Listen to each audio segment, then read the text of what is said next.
Olá, cursistas! Sejam muito bem-vindos. Eu sou o professor doutor Leonardo Finelli, psicólogo e pedagogo, e retomo com vocês a disciplina Didática, Teorias Pedagógicas e Educação do Campo, do curso de pós-graduação Lato Sensu, em Educação do Campo, do Instituto Federal do Norte de Minas Gerais, IFNMG.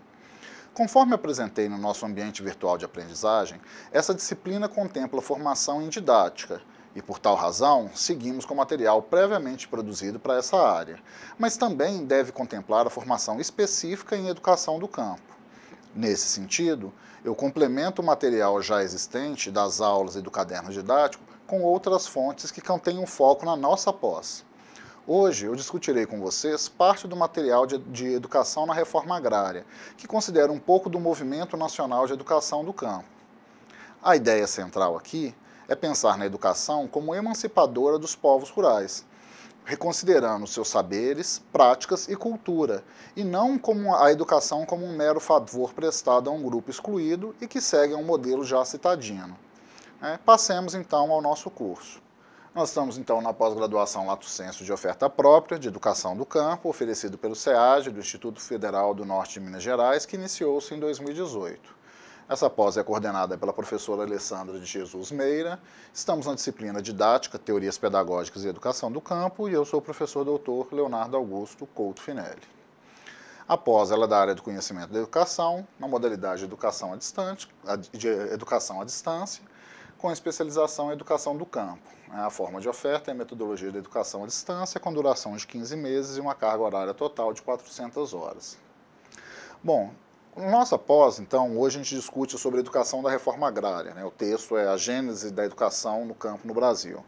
Então, a ideia central que a gente precisa assumir aqui é que desde o início do século, aliás, desde o meados do século passado, a gente tem já movimentos importantes em prol da educação do campo. E no início desse século, o Movimento Nacional de Educação do Campo, que lida com uma série de questões clássicas. A ideia central... Desculpa, esqueci, vamos cortar. Eu vou reabrir, volto a partir da transição desse slide para frente. Bom, então estamos na reeducação da reforma agrária, gênese da educação do campo no Brasil. Então é importante a gente entender que desde o meados do século passado, a gente já temos movimentos que se voltam para a educação no campo, ou educação do campo, mais precisamente. E no início desse século, a gente tem agora o Movimento Nacional de Educação do Campo, que lida com uma série de questões clássicas desse tipo de ensino específico. Então, a regra na educação popular, anterior, do meados do século passado, era a compreensão de que a escola é um aparelho ideológico do Estado e que, como tal, não servirá à educação política dos trabalhadores. O que importava, então, na época, eram os processos ditos informais de educação que, como regra, ocorriam fora do sistema escolar. Nesse contexto, é inevitável questionar sobre o que havia de novo no atual contexto, ou naquele contexto, que garantiria o sucesso da dimensão conscientizadora da escola rural, conforme é de se supor, seja a crença de sujeitos sociais que controlam, ou à época controlavam o Programa Nacional de Educação na Reforma Agrária, o PRONERA. Então, não dá para pensar uma política pública de educação do campo ou de educação rural somente a partir do olhar de gestores que não estão no campo. Nesse sentido, a escola rural continua presente e hegemônica no imaginário do povo que vive no campo, que não constitui um sujeito social coletivo. Assim, como nas dimensões das elites dominantes da sociedade brasileira. Então, pensar nessa escola rural, nessa educação do campo, é pensar que a gente tem que trabalhar com uma perspectiva que promova a constituição desse sujeito social coletivo, dos agentes e atores da educação do campo, professores, alunos, gestores, funcionários da escola, de modo a construir um ambiente escolar que tenha as características próprias do campo e não meramente reproduza a política educacional que a gente utiliza nas cidades. Em 1983, a gente tinha lá que, a rigor, não existe educação rural. Existem fragmentos da educação escolar urbana introduzidos no meio rural. E, naquele contexto, as famílias de trabalhadores rurais não esperam da educação da escola rural uma educação rural. Como assim? A perspectiva era de oferecer a mesma proposta de educação com letramento e conhecimentos formais e algumas vezes conhecimentos técnicos, mas na maior parte das vezes formação científica, na escola do campo. Mas esse aluno da escola do campo ou da comunidade rural muitas vezes não tem o desejo de sair do campo. Então, as perspectivas de produção, as perspectivas de desenvolvimento educacional acabam assumindo uma ideologia ou uma cultura que não se adequa àquela população. E se essa ideologia não se adequa, o aluno, e o sistema de ensino não sente uma colagem, não sente uma adesão. E por não sentir essa adesão, há um distanciamento do processo educacional e, consequentemente, uma perda do potencial da escola do campo. Então, trata-se de um entendimento de que se estuda no campo para sair do campo. A essa época tinha essa perspectiva, já que no campo é um lugar ruim de viver, na medida em que a espolialização a que é exposto diante das políticas de orientação são essencialmente urbanas, então o indivíduo assumia-se a perspectiva de que o indivíduo sairia do campo. Mas essa perspectiva, apesar de existir parte de um movimento de êxodo rural, não é uma perspectiva adequada porque, em se encerrando o campo, a gente vai ter uma carência de produtos básicos. Então, a escola do campo é um lugar triste. Esse é de um texto retirado, um fragmento retirado do texto. Então, a escola do campo é um lugar triste. A visão pragmática é apressadamente instrumental do ensino da educação rural e compactuada por pais e professores, que, assim, passam às crianças.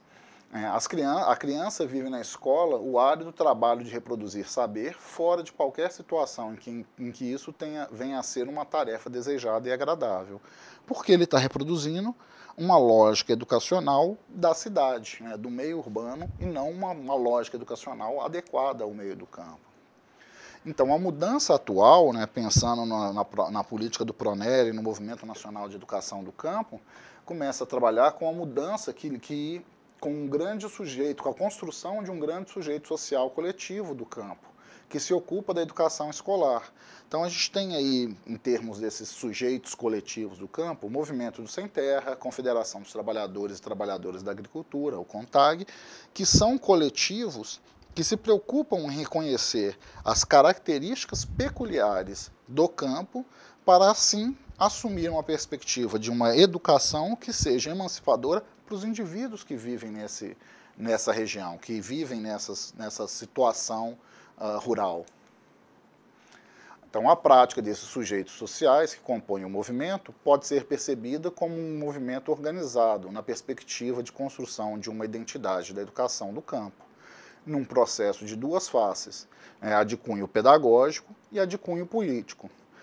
Cunho pedagógico assumindo essa perspectiva da educação que acolha a cultura e o saber do campo, e a de cunho político que faça essa promoção do desenvolvimento desse indivíduo coletivo, desse sujeito coletivo, que perpasse a mera situação de favorecimento de um grupo social excluído. Então, cabe destacar que no pedagógico, a prática busca a escola como um lugar que não é triste, que experimenta métodos e técnicas de ensino e aprendizagem que são inovadores, democráticos, coletivos, solidários, contextualizados, ativos, entre outros adjetivos que a gente poderia somar aqui. Assumindo, então, os pressupostos para uma política de educação do campo, a gente tem que entender que a educação do campo como um direito dos povos do campo. Então, se a gente assume essa perspectiva de um direito de povos do campo, de um grupo social que não é uma minoria excluída, mas sim um grupo específico e que tem direitos, tem deveres e que tem voz, a gente passa a assumir, por exemplo, a Declaração de Jomtien, que fala da educação para todos, que é de 1990. Essa ela atua, então, como um marco internacional que se constitui numa referência ao colocar a política educacional e a política social e o desenvolvimento como elementos fundamentais na construção de uma sociedade democrática e justa. Então, ela assume então, a discussão da educação como um direito subjetivo. Então, nessa perspectiva, mais do que um direito do cidadão previsto na Constituição Nacional, até porque a Declaração de Jomtien, o Brasil é um signatário de uma declaração internacional, e que ela é posterior à nossa Constituição Nacional de 88, mais do que assumir, então, o direito à educação, assume-se o direito subjetivo de que os indivíduos e os povos devem participar do processo de escolarização e de educação formal, assumindo-se as perspectivas e as características de cada grupo, elementos de regionalidade, elementos de cultura de cada um dos grupos. E aí, um pouco mais adiante, né, da Declaração de Jomtien, a gente tem a Lei de Diretrizes e Bases da Educação, né, a Lei 93/94 de 1996, como um marco legal desse processo de afirmação da educação no campo e dos direitos humanos e sociais. Vejam que a LDB ela não foca especificamente na educação do campo, ou é uma legislação exclusiva para discutir a educação do campo, mas a Lei de Diretrizes e Bases fala sobre todo o processo de educação brasileiro. Então, assume a educação infantil, ensino fundamental, médio, ensino superior, assume a perspectiva da educação do campo, a educação de povos tradicionais, educação tecnológica, profissional e tecnológica, entre outros. Então, nesse sentido, a educação é um direito social e não uma questão de mercado. Pensar na educação como um direito social, a gente assume a perspectiva que eu trouxe da Constituição, dela ser um dever do Estado. O Estado é responsável por pensar na educação e não terceirizar esse serviço para empresas privadas, para instituições privadas, que transformam a perspectiva educacional numa perspectiva de mercado, de número de alunos, de número de matrículas, de valor de mensalidade, e que, consideradas as especificidades do campo, um pequeno número ou um número menor do que comparado à cidade de indivíduos por residência, ou assumindo-se aí uma menor densidade populacional, porque são famílias até às vezes grandes, mas que estão setorizadas, regionalizadas, que não moram próximas entre si, o que promove, então, a necessidade de um espaço físico da escola, de certa forma, centralizador, mas que nem sempre é de fácil acesso para todos os estudantes que vão para essa escola. Então, você acaba tendo espaços físicos de escolas com poucos alunos, o que, mercadologicamente falando, economicamente falando, dentro da perspectiva do capital, é pouco interessante para o gestor. Então, se a gente assume essa perspectiva da educação como direito social, retornando aqui para o slide, ela deve ser vista enquanto organizadora e produtora da cultura de um povo, e produzida por uma cultura, no caso a cultura do campo, que não pode seguir a lógica da exclusão do direito à educação de qualidade para todos. Então, a educação, por sua vez, recria o campo, porque em meio dela se renovam os valores, as atitudes, conhecimentos e práticas de pertença à terra. O campo, então, passa a ser concebido como um espaço rico e diverso, ao mesmo tempo produto e produtor de cultura. A gente perde essa perspectiva que a gente tinha, ou começa a eliminar, melhor colocando, a perspectiva de que a gente tinha de que o campo era um lugar ruim, e passa a assumir o campo como uma região, um local produto e produtor de cultura, e, consequentemente, a gente recria todo esse espaço na perspectiva de assumir uma educação do campo. E aí, o autor, os autores desse texto nos trazem os princípios da educação do campo, ou elencam um conjunto de princípios assumidos como importantes para se pensar na educação do campo. São 6 princípios e nós vamos trabalhar com cada um deles agora. Então, o primeiro é o princípio pedagógico do papel da escola enquanto formadora de sujeitos articuladas a um projeto de emancipação humana. Nesse sentido, a educação do campo deve compreender que os sujeitos possuem uma história, participam de lutas sociais, sonham, têm nomes e rostos, têm lembranças, gêneros, raças, etnias diferenciadas. Eu tenho que assumir a identidade de cada indivíduo, de cada aluno, que constitui a especificidade da minha sala de aula. Então, cada sujeito, individual e coletivamente, se forma na relação que pertence à Terra e nas formas de organização solidária. Eu não posso negar que aquele indivíduo tem uma família, tem uma história, tem um contexto, tem uma fazenda, tem uma pequena gleba de terra que ele trabalha e que há uma constituição identitária ali, não só da criança ou do adolescente no processo educacional, mas de todo o seu grupo social de pertencimento, de participação dessa região, dessa comunidade, dessa cultura, da produção do campo. Então, os currículos precisam se desenvolver a partir das formas mais variadas de construção e reconstrução do espaço físico e simbólico, do território, dos sujeitos e do ambiente. Eu preciso reconhecer o aluno em formação dentro desse contexto que ele se insere. Então, o currículo precisa incorporar essa diversidade, assim como precisa tratar dos antagonismos que envolvem os modelos de agricultura, para além dos elementos da formação educacional, do letramento regular. Então, políticas de educação como formação humana pautam-se pela necessidade de estimular os sujeitos da educação em sua capacidade de criar com outros um espaço humano de convivência social desejável. Assim, a educação precisa considerar os saberes acumulados pelas experiências de vida dos educandos e constituir-se instrumento de observação da necessidade, a partir dos quais esses saberes precisam ser ampliados. Não é só oferecer uma informação, levar algo para, mas reconhecer que existe uma produção, um conhecimento, uma construção que é lá realizada e, a partir dessa, construir uma nova forma de processo educacional. O segundo princípio é o princípio pedagógico da valorização dos diferentes saberes do processo educativo. Então, todas as pessoas possuem e podem construir conhecimento.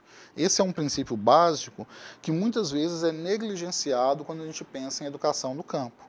A gente pensa lá na educação do coitado, vou levar, qualquer coisa está bom, e isso é uma falácia.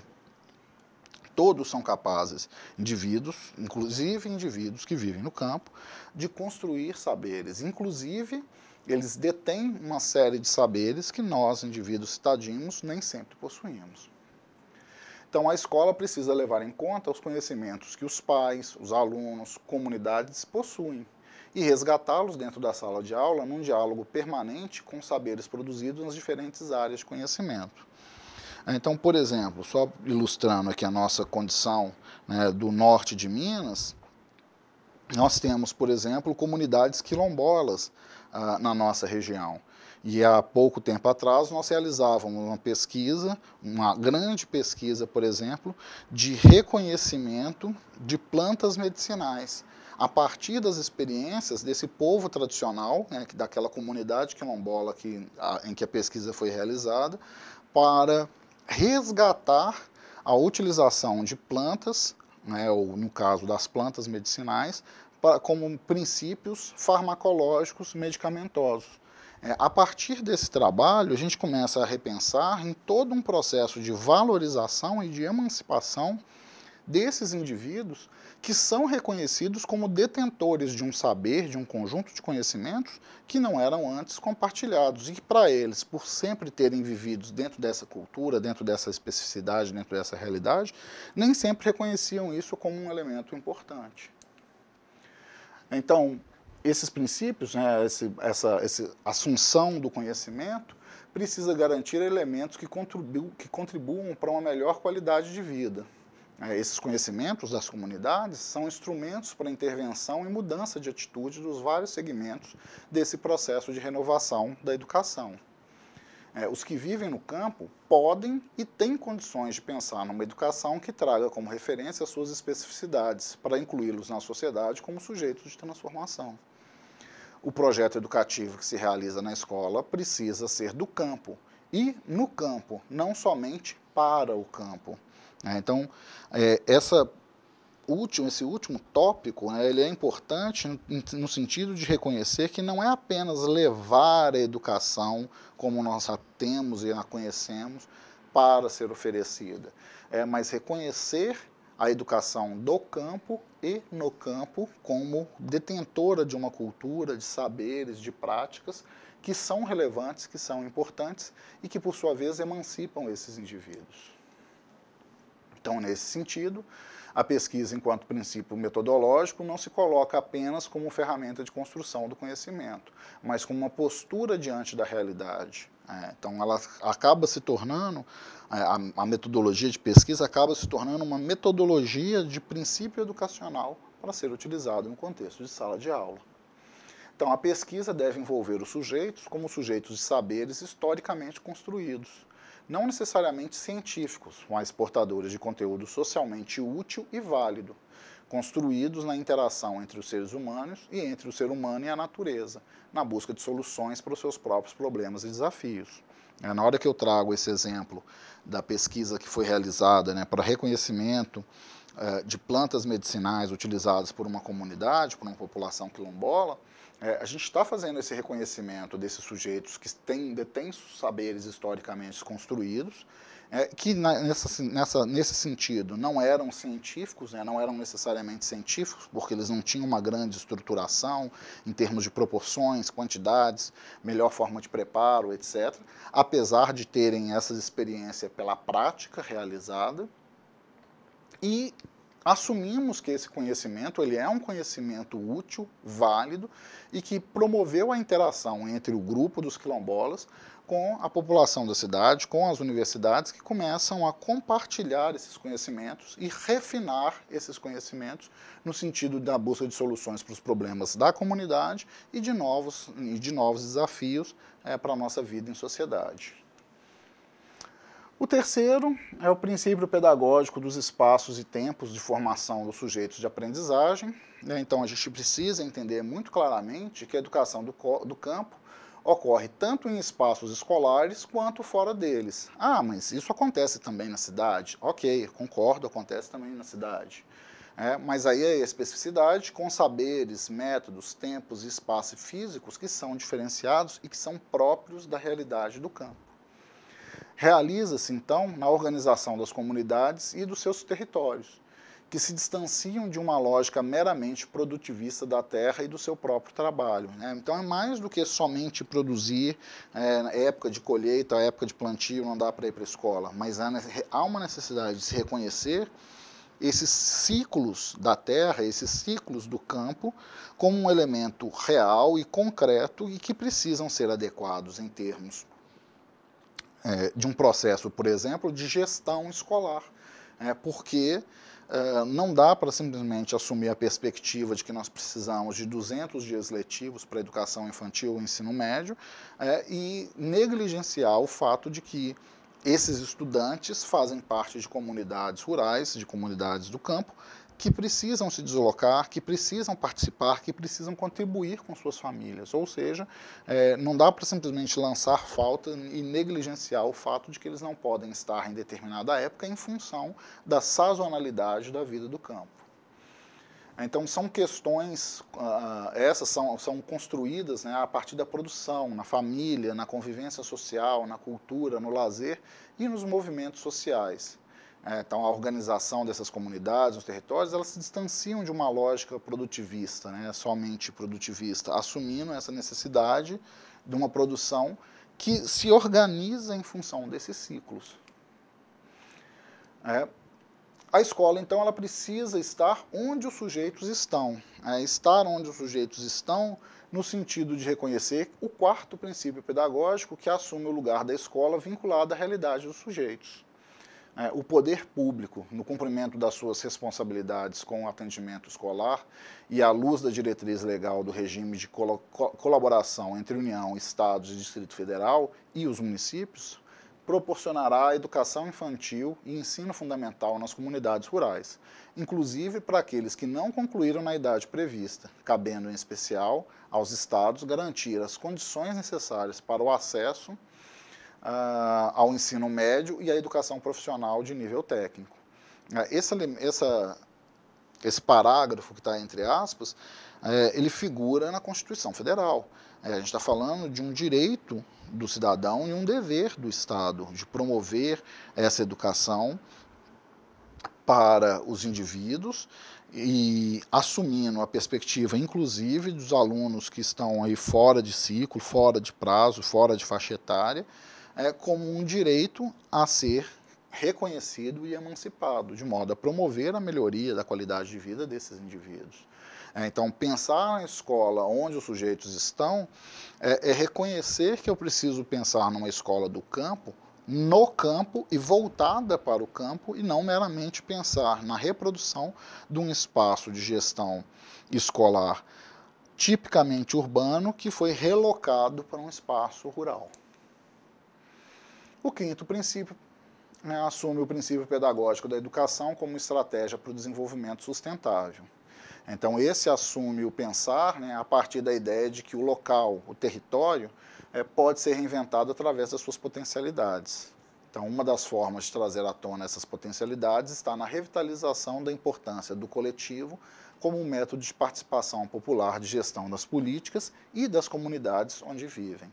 Ou seja, é pensar a escola para além do espaço meramente de educação formal e assumir uma perspectiva dessa escola como um espaço de formação cultural e coletiva, de desenvolvimento de políticas. E aí aqui eu não estou falando de políticas, legislação, leis e normas, mas de políticas no sentido de tomada de decisões coletivas que são realizadas pelas populações, pelos povos que vivem no campo. Então, ela exige a cogestão e a soberania fundada em valores humanistas, de solidariedade, justiça social, respeito à natureza e seus ciclos e movimentos. Essa cogestão assume, então, uma perspectiva, por exemplo, de que um gestor escolar, um diretor escolar, um pedagogo, um orientador, um funcionário de pátio, etc., não podem simplesmente assumir uma perspectiva da legislação tal qual ela está escrita na LDB para a escola urbana e transpor para a escola do campo. Porque essa escola do campo ela precisa pensar nesses tempos, nesses espaços, nessa reorganização, não que ela vá negligenciar, por exemplo, PCN, DCN, mas que vá assumir a adequação dos conteúdos de formação, de plano curricular nacional, de diretrizes curriculares nacionais, para a especificidade daquela comunidade, daquele grupo que vive no campo. Então, o desenvolvimento deve levar em conta os aspectos da diversidade, da situação histórica particular de cada comunidade, dos recursos disponíveis, das expectativas desses estudantes e de suas famílias, os anseios e necessidades daqueles que vivem no campo, em termos de capacidade de organização, de conhecimento de leis, de formação técnica ou avanço para a formação em nível superior, etc. Então, o currículo das escolas do campo precisa se estruturar a partir de uma lógica de desenvolvimento que privilegie o ser humano na sua integralidade, possibilitando a construção da cidadania e inclusão social, colocando os sujeitos do campo de volta ao processo produtivo, com justiça, bem-estar social e econômico. Não é simplesmente tirar o aluno ou educá-lo como se educa uma criança no meio urbano, para se formar e fazer um ensino médio e avançar para o ensino superior, mas reconhecer que ele tem necessidades, tem capacitações, tem capacidades e potencial de capacitação para atuar no campo. Nem sempre ele quer sair de lá. Retomo a perspectiva lá do início, da ideia do século passado de que o campo era um lugar ruim e que a gente começa a assumir agora que não deve ser assim. Não é meramente um lugar ruim. tem suas especificidades, tem vantagens e desvantagens, benefícios e limitações. Então, a educação para o desenvolvimento leva em conta a sustentabilidade ambiental, agrícola, agrária, econômica, social, política, cultural, a equidade de gênero, racial, étnica e a intergeracional. Entendendo, então, que todos esses elementos devem estar reunidos num grande bojo que propicie o desenvolvimento da cultura e o favorecimento dessa situação de pertença e o desejo de manutenção da mesma. E avançando para o final, o sexto, que é o princípio pedagógico da autonomia e colaboração entre os sujeitos do campo e o sistema educacional de ensino. Então, existem diferenças entre os povos do campo. Mesmo entre comunidades rurais, entre povos do campo, de cidades diferentes, de regionalidades diferentes, existem diferenças entre esses povos. Então, o campo é essencialmente heterogêneo, muito diverso, o que leva a duas grandes implicações. Primeiro, que não pode se construir uma política de educação idêntica para todos os povos do campo. Assim como não dá para a gente pensar numa única política educacional para cidade e campo, não dá para se pensar numa única proposta de educação do campo para todos os povos.